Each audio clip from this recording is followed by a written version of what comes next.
La fe de Jesús, un curso de 20 lecciones de vida que te enseñarán las grandes verdades de la palabra de Dios, en la voz del evangelista, teólogo, Pastor Jarif Serrano. La fe de Jesús. Lección número 9. Lo que la Biblia enseña acerca del juicio. Hola queridos hermanos y amigos, qué placer encontrarme con ustedes nuevamente para estudiar la palabra de Dios. El día de hoy estaremos estudiando lo que la Biblia enseña acerca del juicio. Como de costumbre, les saluda el pastor Jarif Serrano en compañía de mi amada esposa, la hermana Carla Hernández. El día de hoy estaremos también abordando muchos temas de interés en torno a esa palabra, juicio. Y veremos de antemano ya la primera pregunta. ¿De qué se trata la primera pregunta? La primera pregunta nos dice, ¿sobre qué hará Dios el juicio? La respuesta a esta pregunta la encontramos en el libro de Eclesiastés, capítulo 12, versículo 14, que nos dice de la siguiente manera: porque Dios traerá toda obra a juicio, juntamente con toda cosa encubierta, sea buena o sea mala. Realmente, cuando hablamos de juicio, tenemos que pensar también, amigos, en la posibilidad de que nuestra vida esté totalmente al descubierto. No sé si tú has pensado en esta posibilidad, pero Dios traerá toda obra a juicio, aún los malos pensamientos, aún lo que nadie sabe, todo lo que has hecho en lo oculto, Dios lo traerá a luz. Y lo traerá a luz porque el corazón humano es como el océano profundo, tiene sus propios secretos, pero delante de Dios no existe secreto alguno. Tienes que recordar que somos sus criaturas, y como sus criaturas, Él nos conoce mejor que nadie. Es más, yo me atrevería a decirte, Dios te conoce mejor que lo que te conoces tú a ti mismo. De tal manera que Dios puede profundizar en tu pensamiento y escudriñar todo, desde que eras un niño hasta el día de hoy. Por eso, cuando hablamos del juicio divino, estamos hablando de un evento en el cual tú y yo no podemos escapar, no podemos ocultarnos, no podemos mentir, pues nadie le puede mentir a Dios. Y eso es precisamente lo que Dios está tratando de decirnos a través de esta primer pregunta. Dios trae a juicio todo, absolutamente todo lo que tiene que ver con tu vida. Muy bien, vamos ahora con nuestra segunda pregunta. ¿Cuántos comparecerán ante el juicio? Realmente es una muy buena pregunta e interesante, y la respuesta la encontramos en 2 Corintios 5:10, que nos dice de la siguiente manera: porque es necesario que todos nosotros comparezcamos ante el tribunal de Cristo, para que cada uno reciba según lo que haya hecho mientras estaba en el cuerpo, sea bueno o sea malo. Saben, amigos, que no sé si pusiste esa atención al texto, pero dice es necesario. De esa manera introduce el apóstol Pablo la declaración de que todos debemos de comparecer ante el juicio. La pregunta es, ¿por qué es necesario? Y es necesario porque precisamente el juicio del que estamos hablando, el juicio donde todos ustedes y yo también estaremos totalmente desnudos ante el tribunal, hablando, por supuesto, en un sentido figurado, hablando de que no habrá nada oculto delante del juez. Ese juicio es para reivindicar el carácter de Dios. Tenemos que recordar de que estamos en medio de un conflicto cósmico, y la acusación de Satanás es que Dios es injusto.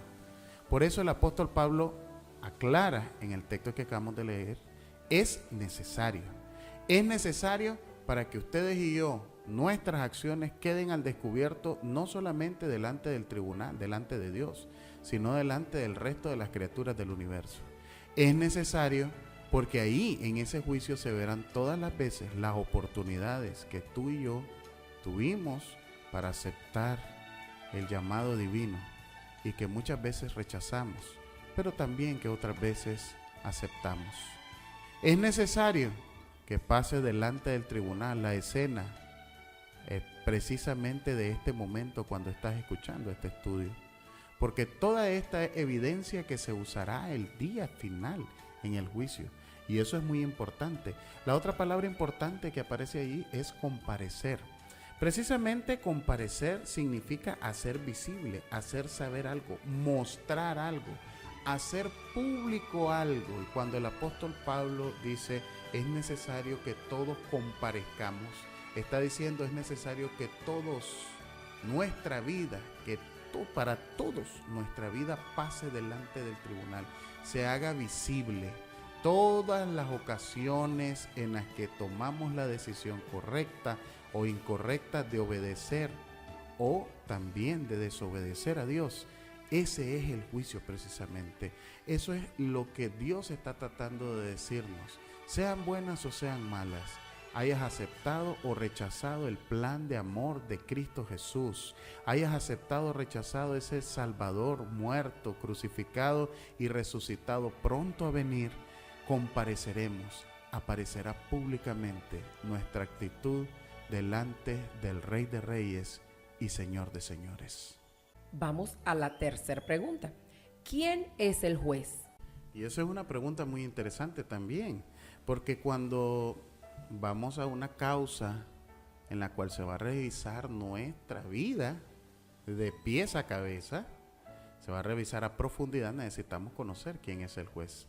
Y San Juan 5:22 nos da la respuesta. Dice San Juan, porque el Padre a nadie juzga, sino que todo el juicio dio al Hijo.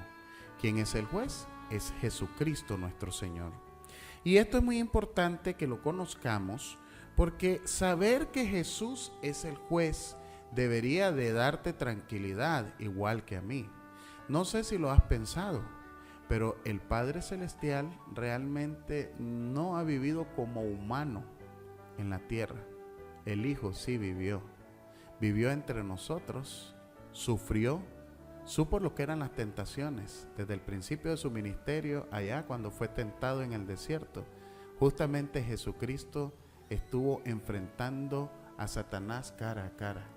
Por eso el juez que tenemos, el juez que va a dictar sentencia, el juez que está revisando nuestro caso, el tuyo y el mío, precisamente es un juez que sabe lo que tú has vivido, lo que estás viviendo. Sabe cuántas veces has llorado porque Él también lloró. Sabe cuántas veces has sufrido porque Él también sufrió.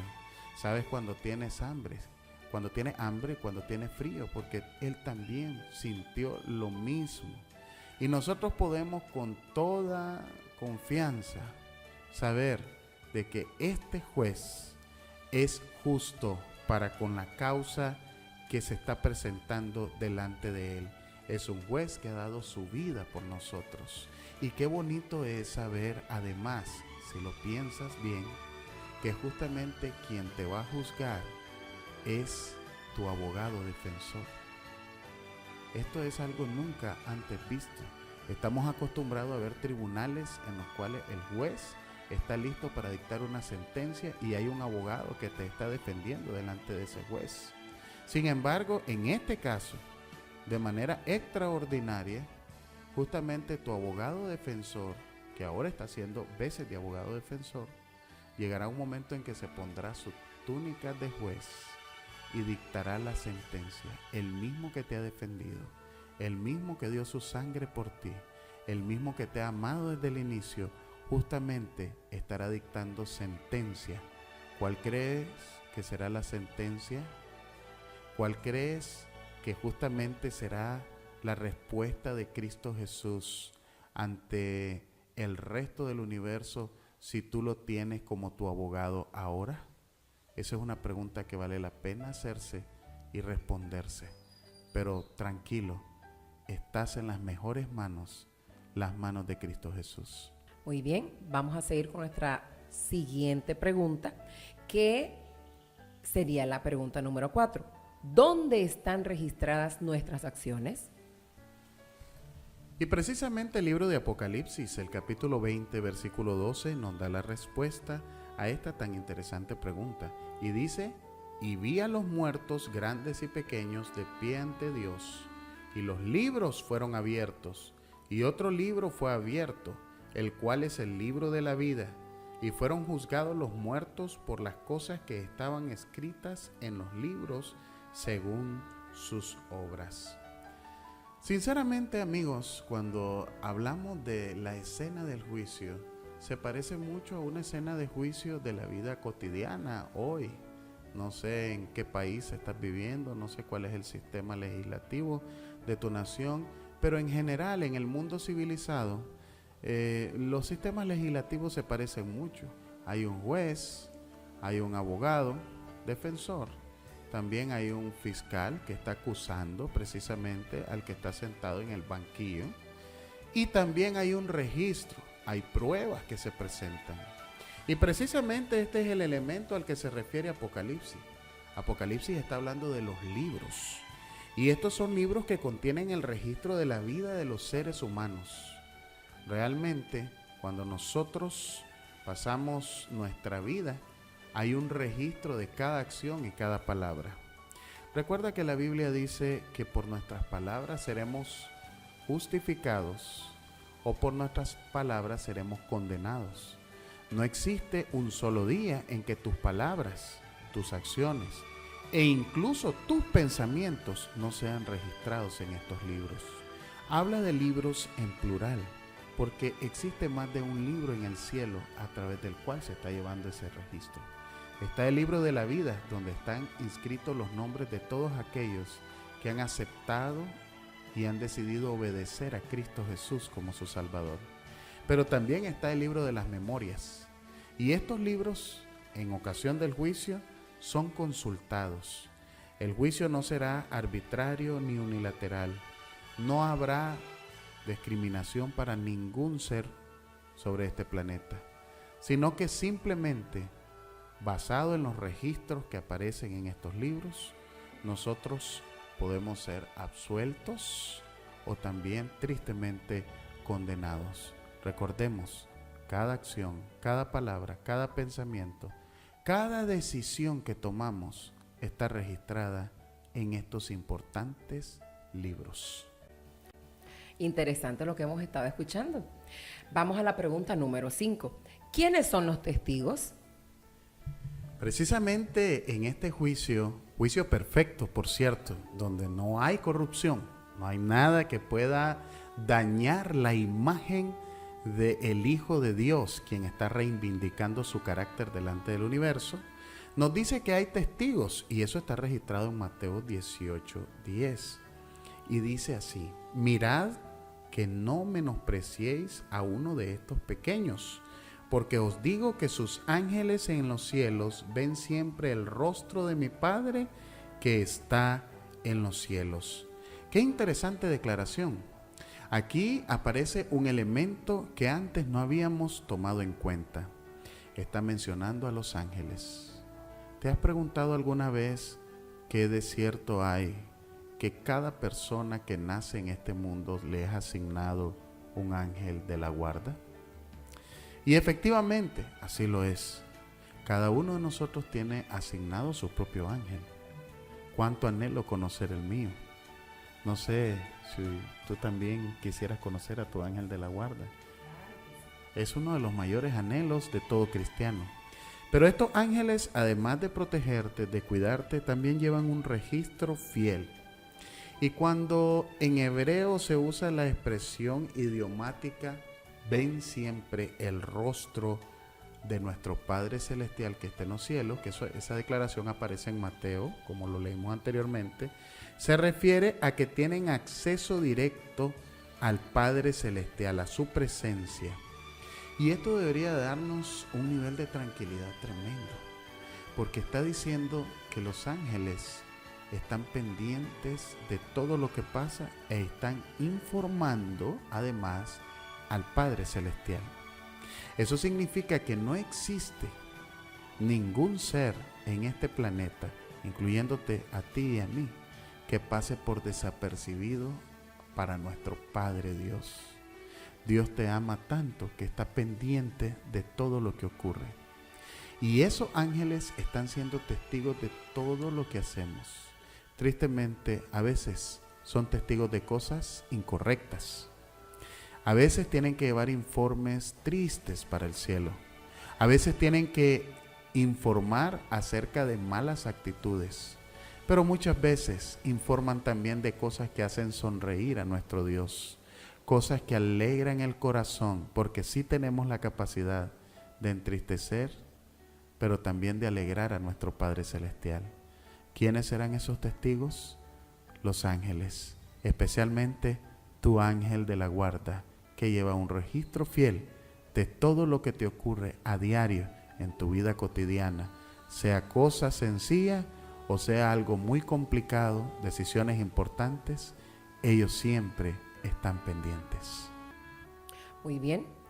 Ahora vamos a la pregunta número 6. ¿Quién es el abogado?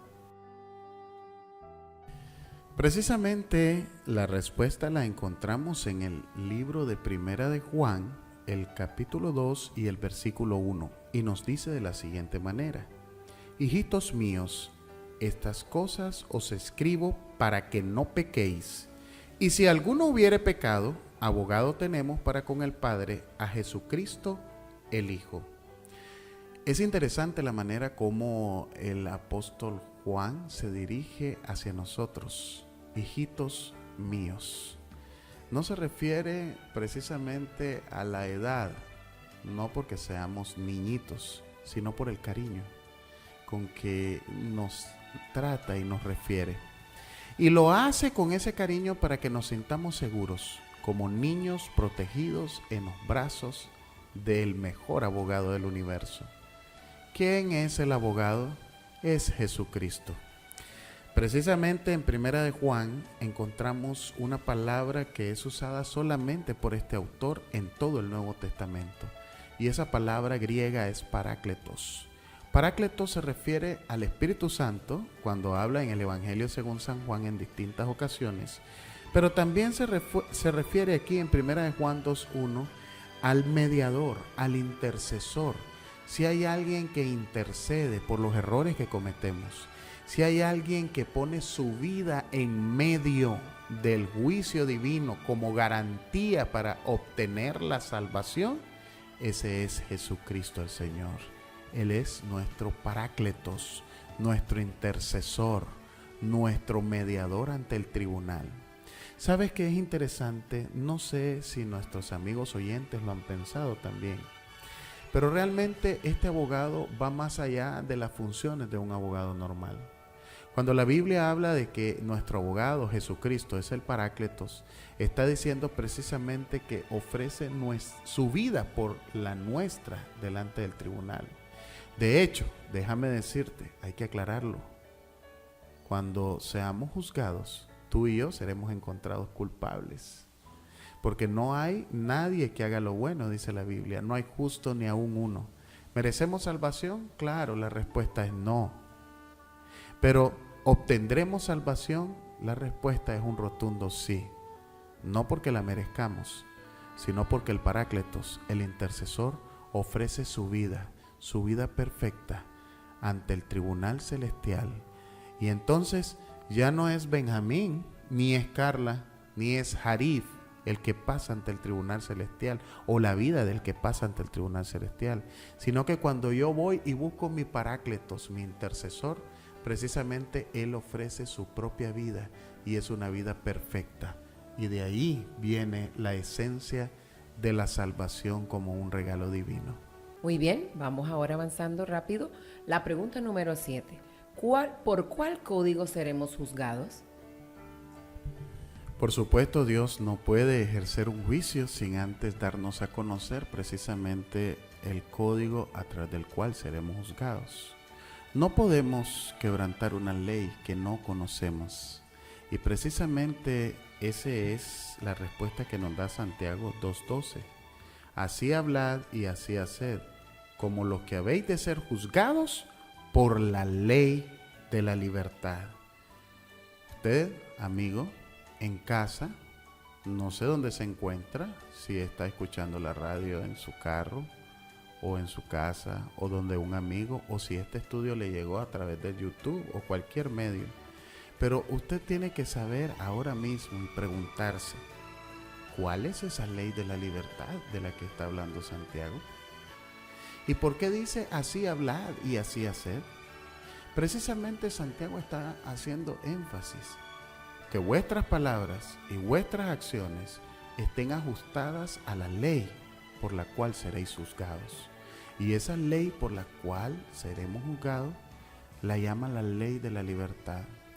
La llama la ley de la libertad porque precisamente cuando nosotros estamos sometidos bajo el yugo del pecado, Satanás deforma nuestra manera de hablar y deforma nuestra manera de pensar y de actuar. Somos esclavos precisamente del enemigo. Y constantemente estamos hiriéndonos a nosotros mismos e hiriendo a otros con nuestro actuar y con nuestras palabras. Santiago nos llama a obedecer a Dios en una ley que nos libera totalmente de ese yugo del pecado. ¿Cuál es esa ley? ¿Cuáles son esos mandamientos precisamente que Dios tiene? Hay dos aspectos que en este momento quiero que usted piense. El primero, todo lo que dijo Jesús, sus palabras son su voluntad. Y Jesús tiene muchas cosas para nosotros en su palabra. Y en segundo lugar, existen los mandamientos directos de Dios que han sido universales en primer lugar y en segundo lugar eternos porque representan su carácter. Esta es la ley de la libertad, aprender a hacer la voluntad de Cristo Jesús, liberarte del yugo del pecado. Acerca de esa ley y acerca de los mandamientos, ya tendremos oportunidad en nuestro siguiente estudio de profundizar respecto a ello. Pero importante, recuerda, seremos juzgados por hacer o no la voluntad de Dios expresada en su santa ley, la ley de la libertad. Muy bien, estamos llegando casi al final del estudio de hoy. Vamos a la pregunta número 8. ¿Cuál será la sentencia? La sentencia ciertamente es el momento cumbre del juicio en el cielo y de ese juicio que también viene a afectar a los habitantes de la tierra y que en algún momento vamos a participar todos nosotros sin excepción. Y la respuesta la encontramos en San Mateo 25, 31 al 46. Cuando el Hijo del Hombre venga en su gloria y todos los santos ángeles con él, entonces se sentará en su trono de gloria y serán reunidas delante de él todas las naciones y apartará los unos de los otros como aparta el pastor las ovejas de los cabritos, y pondrá las ovejas a su derecha y los cabritos a su izquierda. Entonces el rey dirá a los de la derecha: venid, benditos de mi Padre, heredad del reino preparado para vosotros desde la fundación del mundo. Porque tuve hambre y me disteis de comer, tuve sed y me disteis de beber, fui forastero y me recogisteis, estuve desnudo y me cubristeis, enfermo y me visitasteis, en la cárcel y venisteis a mí. Entonces los justos le responderán diciendo: Señor, ¿cuándo te vimos hambriento y te sustentamos, o sediento y te dimos de beber? ¿Y cuándo te vimos forastero y te recogimos, o desnudo y te cubrimos? ¿O cuándo te vimos enfermo o en la cárcel y venimos a ti? Y respondiendo el rey les dirá: de cierto os digo que en cuanto lo hicisteis a uno de estos mis hermanos más pequeños, a mí lo hicisteis. Entonces dirá también a los de la izquierda: apartaos de mí, malditos, al fuego eterno preparado para el diablo y los ángeles, porque tuve hambre y no me disteis de comer, tuve sed y no me disteis de beber, fui forastero y no me recogisteis, estuve desnudo y no me cubristeis, enfermo y en la cárcel y no me visitasteis. Entonces también ellos le responderán diciendo: Señor, ¿cuándo te vimos hambriento o sediento, forastero, desnudo, enfermo o en la cárcel y no te servimos? Entonces les responderá diciendo: de cierto os digo que en cuanto no lo hicisteis a uno de estos más pequeños, tampoco a mí lo hicisteis. E irán estos al castigo eterno y los justos a la vida eterna. La sentencia que este tribunal emitirá solo será una de dos: salvación y vida eterna con Cristo nuestro Señor, o perdición y muerte eterna alejado del reino de los cielos. Cuando Jesús en Mateo 24:25 habló de la segunda venida de Él a esta tierra, lo hace en el contexto del juicio, un juicio divino que se está llevando a cabo, un juicio en el cual nombre por nombre, registro por registro, acción por acción está siendo revisado, y un juicio en el que la sentencia final será definitiva y para siempre. No hay segundas oportunidades una vez que el juez justo emita su veredicto de sentencia. Yo quiero aclarar en este momento, algunas personas se hacen a la imagen de que habrá una segunda oportunidad para todos aquellos que hoy están rechazando hacer la voluntad de Cristo. Quiero decirles categóricamente, no es cierto. Cuando el juez finalmente reúna a las naciones, dará a cada uno según corresponde. No hay oportunidad para que tú y yo ahora estemos perdiendo el tiempo. Yo espero que todos, incluyéndote a ti que estás escuchando, puedas oír algún día las palabras de Jesucristo. Venid, benditos de mi Padre, heredad el reino que os he preparado desde antes de la fundación del mundo. Una vez más recuerda, tú tienes un lugar en el cielo. Cristo ha preparado un lugar para ti, aún desde antes, mucho antes que nacieras. Y ese lugar tiene tu nombre inscrito. ¿Por qué habrías de ceder ese espacio? ¿Por qué habrías de dejar vacío ese lugar que Cristo ha preparado? No vale la pena. Si hemos de enfrentarnos al juicio, y lo haremos, por favor, acudamos con el mejor abogado, Jesucristo, a nuestro lado, confiando en que nuestro juez, que será también el Señor Jesucristo, nos dará sentencia de salvación y vida eterna, y no lo contrario. Muy bien, Jarif. Con todo esto tan bonito, tan esperanzador que hemos estudiado el día de hoy, ¿qué debemos hacer? Hay dos consejos básicos que aparecen en la lección y que me parece muy pertinente que podamos señalarlos. El primero está en San Juan 5:24. Nos dice: de cierto os digo, el que oye mi palabra y cree al que me envió, tiene vida eterna, y no vendrá a condenación, mas ha pasado de muerte a vida. Escuchen el orden en el que el apóstol Juan establece acá el consejo.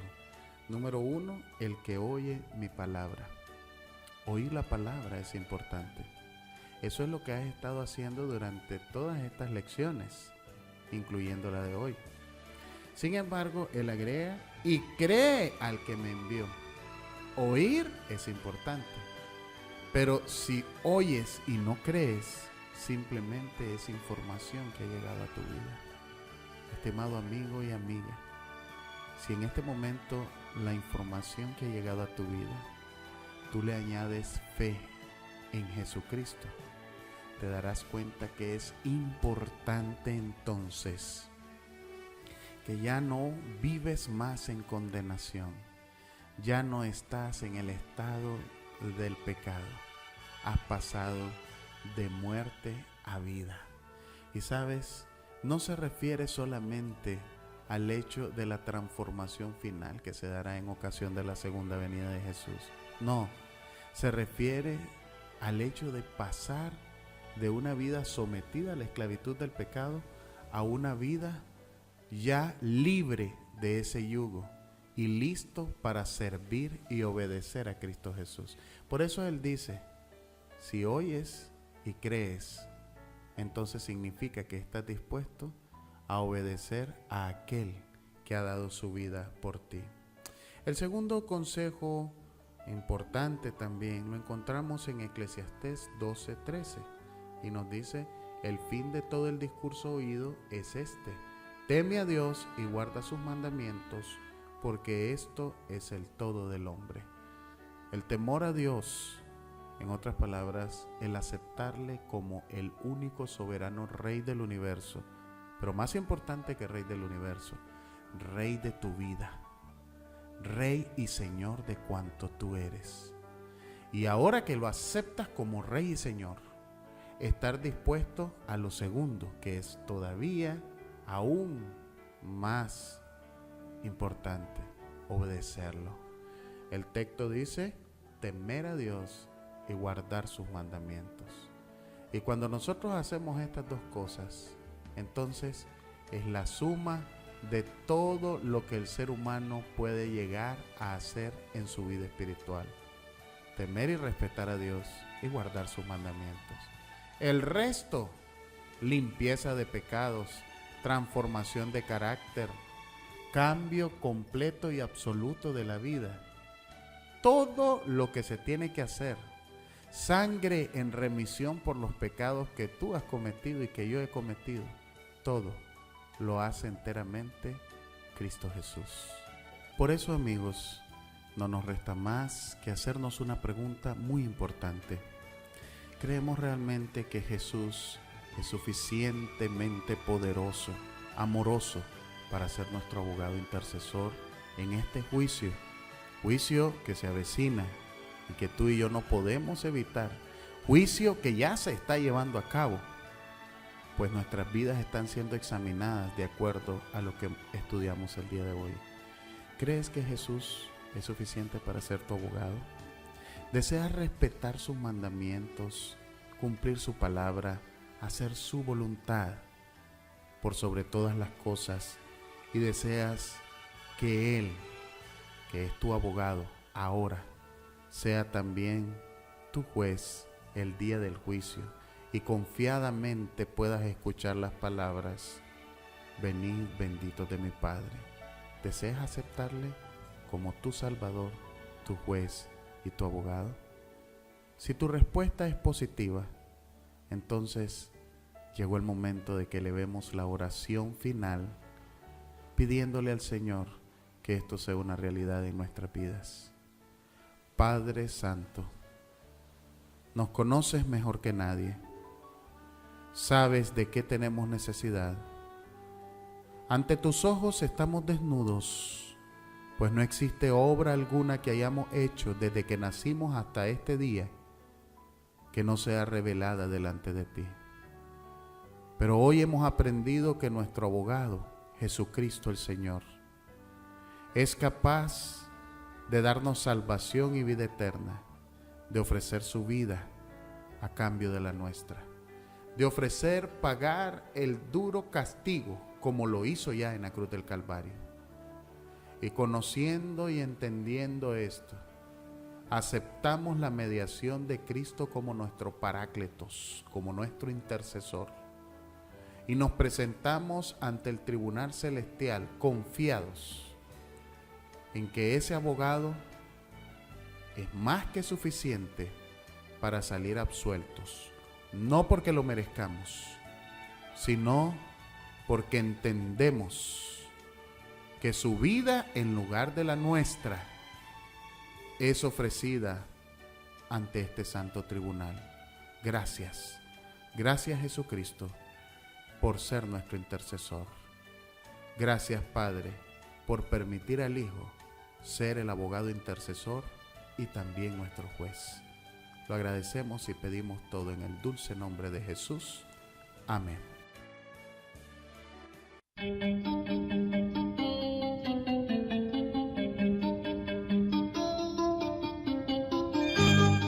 Gracias por estudiar con nosotros la palabra de Dios a través de su curso bíblico La Fe de Jesús. Le esperamos en otra ocasión. Que el Señor le bendiga.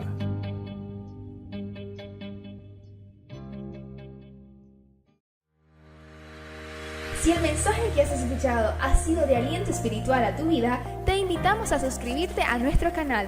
Si querés que oremos por vos, déjanos un comentario con tu petición en la parte de abajo. Apóyanos con la manito arriba, activa la campanita y comparte con tus amigos. Dios te bendiga.